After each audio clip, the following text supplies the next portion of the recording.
Fala galera, bom dia, boa tarde, boa noite. Então, nessa videoaula a gente vai continuar aquilo que a gente começou numa videoaula anterior, beleza? A gente ainda está em bioquímica, ainda está trabalhando com compostos orgânicos e a gente vai continuar a parte de proteínas, beleza? Essa daí seria então nossa segunda parte, beleza? Ou segunda aula deste módulo de proteínas. Beleza, até a última aula a gente estava falando de aminoácido. Nessa daqui a gente vai falar como que a gente começa a formar as proteínas. Ou seja, existe uma reação que é chamada de reação de síntese por desidratação, que eu já falei para vocês disso quando eu falei de água e quando eu falei de carboidrato, beleza? Uma reação de síntese por desidratação é uma reação anabólica, uma reação de produção de alguma coisa. Nesse caso, eu estou falando de proteína, então eu estou falando de síntese proteica. Não vou entrar em detalhe da síntese proteica aqui, beleza? Vou deixar isso para nossa aula quando a gente falar de tradução, mas o que a gente vai falar aqui vai ser dessa reação. Beleza, o que vocês conseguem observar aqui? Eu tenho um aminoácido aqui, reparem aqui, amina, ácido carboxílico, hidrogênio, carbono alfa e radical. A mesma coisa aqui do lado. Amina, ácido carboxílico, o carbono alfa, hidrogênio e um radical. Reparem que eu botei radical 1 e radical 2. Ou seja, aqui eu poderia botar um hidrogênio, que seria um tipo de radical, e aqui eu poderia botar um CH3, que seria um outro radical diferente desse R1 aqui. Por que eu chamei de R1 e R2? Só para diferenciar, para dizer que são dois aminoácidos diferentes. Beleza? E reparem que a hidroxila do ácido carboxílico desse meu aminoácido 1 vai interagir com o hidrogênio da amina desse meu aminoácido 2. Como assim eles vão interagir? Essa hidroxila OH- vai interagir com esse hidrogênio H+, e vai sair na forma de água. Repara aqui, OHH. Eu tenho H2O. Quando eu retiro essa minha molécula de água, eu disponibilizei uma ligação deste meu carbono, aqui, do ácido carboxílico, e uma ligação do nitrogênio dessa minha amina. O que vai acontecer? Vai ser estabelecida uma nova ligação aqui entre o carbono do que era o meu ácido carboxílico e o nitrogênio do que era a minha amina. Essa ligação que se forma com a retirada de uma molécula de água, eu chamo de síntese por desidratação. E o nome dessa ligação é chamada de ligação peptídica. Lembra que eu falei na aula anterior? Nessa nossa primeira aula? O aminoácido também pode ser chamado de peptídeo. Se esse aminoácido pode ser chamado de peptídeo, a ligação estabelecida entre dois peptídeos é uma ligação peptídica. Tranquilo? Nicolas, se eu inverter o sentido dessa reação, existe a possibilidade dessa minha seta estar aqui, desse meu dipeptídeo? Por que dipeptídeo? Porque eu tenho 2 peptídeos. Isso é um dipeptídeo. Desse meu dipeptídeo para cá, eu teria como fazer essa reação? Tem. Aí não seria uma síntese por desidratação. Aí seria uma hidrólise. Seria uma quebra por adição de água. Eu iria acrescentar água e um catalisador, uma enzima que iria quebrar essa nossa ligação, iria acrescentar água para garantir a estabilidade desse meu aminoácido e desse meu outro aminoácido. Então, daqui para cá, eu retiro água e estabeleço uma nova ligação chamada de ligação peptídica, síntese por desidratação. Daqui para cá, eu vou acrescentar água junto de uma enzima que vai quebrar essa ligação peptídica e vai reestabelecer este aminoácido e este aminoácido, chamado de hidrólise. Tranquilo? Uma outra coisa importantíssima é o número de ligações peptídicas vai ser igual ao número de moléculas de água. Como assim, Nicolas? Aqui, retirei uma molécula de água e estabeleci uma ligação peptídica. Se eu retirar 3, vão ser 3 ligações peptídicas. Se eu retirar 20, vão ser 20 ligações peptídicas. O número de água vai ser, de moléculas de água que saem vai ser equivalente ao número de ligações peptídicas que vão ser formadas. Nicolas, mas Por que isso é importante? Porque alguns professores acabam dizendo pra gente que eu tenho, por exemplo, uma cadeia peptídica formada por 100 aminoácidos. Então, eu terei 99 ligações peptídicas. Por quê? Imagina o seguinte, um aminoácido, o outro aminoácido, entre eles uma ligação. Mais um aminoácido, entre eles uma ligação. Mais um aminoácido, entre eles uma ligação. Mais um aminoácido, entre eles uma ligação. Nesse meu exemplo, 1, 2, 3, 4, 5 aminoácidos, 1, 2, 3, 4 ligações peptídicas. Isso daqui vai ser verdade? Vai, quando a minha cadeia de proteína ou minha cadeia peptídica for aberta. Quando ela for fechada, aqui ó, 1, 2, 3, 4, 5 aminoácidos. Eu vou ter 1, 2, 3, 4, 5 ligações peptídicas. Vê se ficou claro. Numa cadeia aberta, eu tenho 5 aminoácidos, por exemplo, eu terei 4 ligações peptídicas. Já na minha cadeia fechada, com 5 aminoácidos, eu vou ter 5 ligações peptídicas. Beleza?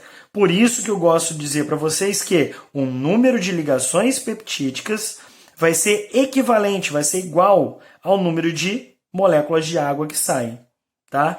Tem alguns professores, ou até em uns livros didáticos, em alguns materiais, que trazem para você que o número de ligação peptídica vai ser igual ao número de aminoácido menos 1. Pô, mas se o número de ligação peptídica foi igual ao número de aminoácido menos 1, isso está correto? Está, mas somente para as nossas cadeias abertas.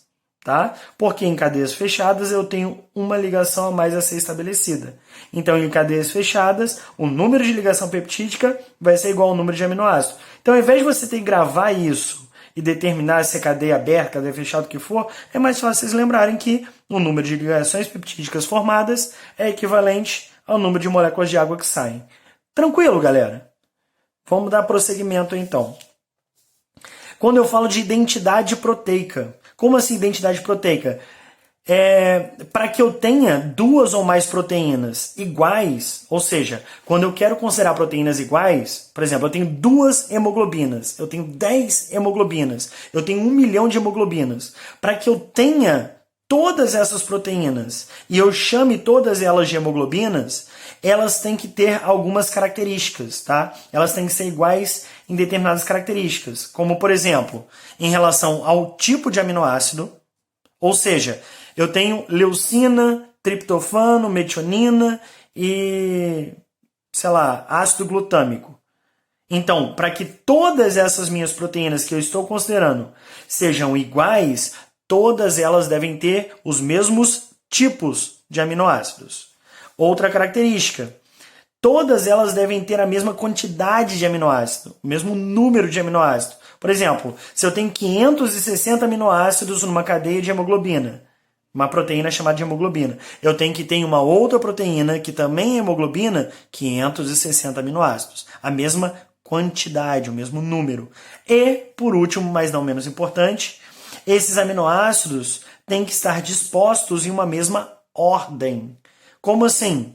Se eu tenho na ordem leucina, depois isoleucina, alanina,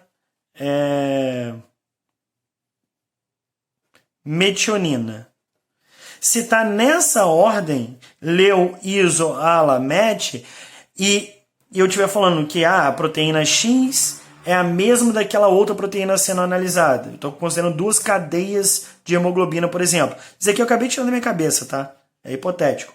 Eu preciso que essa ordem seja respeitada nas 2 cadeias. Se eu altero a ordem dos aminoácidos, eu altero a proteína.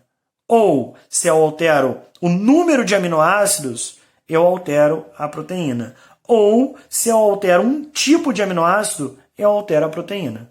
Elas não serão proteínas iguais. Nicolas, eu posso alterar mais do que um desses critérios? Pode. Você pode alterar tipo e quantidade, tipo e ordem e quantidade, tipo, quantidade e ordem, qualquer combinação. Mas se você alterar qualquer um desses critérios, você alterou a sua proteína. Aqui a gente tem um exemplo, que é um exemplo bem interessante, tá? Que é do que a gente chama de anemia falciforme. Na anemia falciforme, existe uma substituição dessa trinca aqui, desse códon GAG, por um códon, por uma trinca GUG.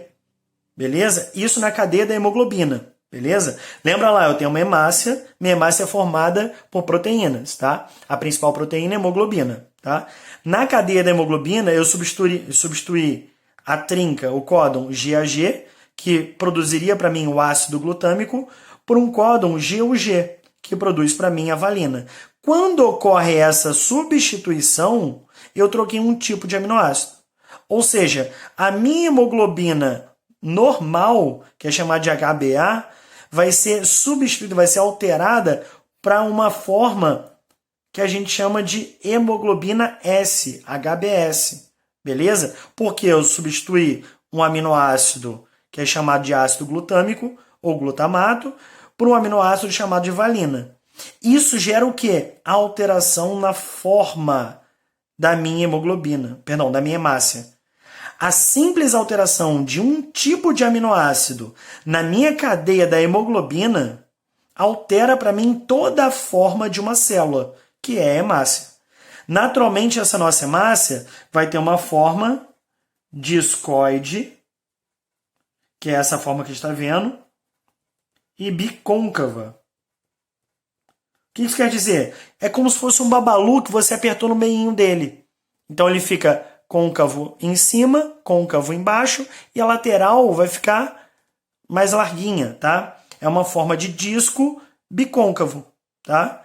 Já nessa forma alterada aqui, que a gente chama de falciforme, ela tem a forma de uma foice, forma de uma meia-lua, beleza? E o que gera essa alteração pra gente? Simplesmente a substituição de um tipo de aminoácido. Lembrando, anemia falciforme é uma alteração genética, tá? Lembra que quando eu falei de sais minerais, eu falei de anemia ferropriva ou ferropênica, deficiência de ferro. Em vitaminas, a gente vai ver uma anemia chamada de perniciosa, deficiência de vitamina. Anemia falciforme é uma alteração genética, beleza? É uma condição hereditária. Tranquilo, gente? Vou encerrar por aqui, já passei de 10 minutos, não quero que fique muito longo, beleza? Essa é a nossa segunda parte e vou prosseguir aqui para gravar a nossa terceira parte. Valeu? Grande abraço e bons estudos!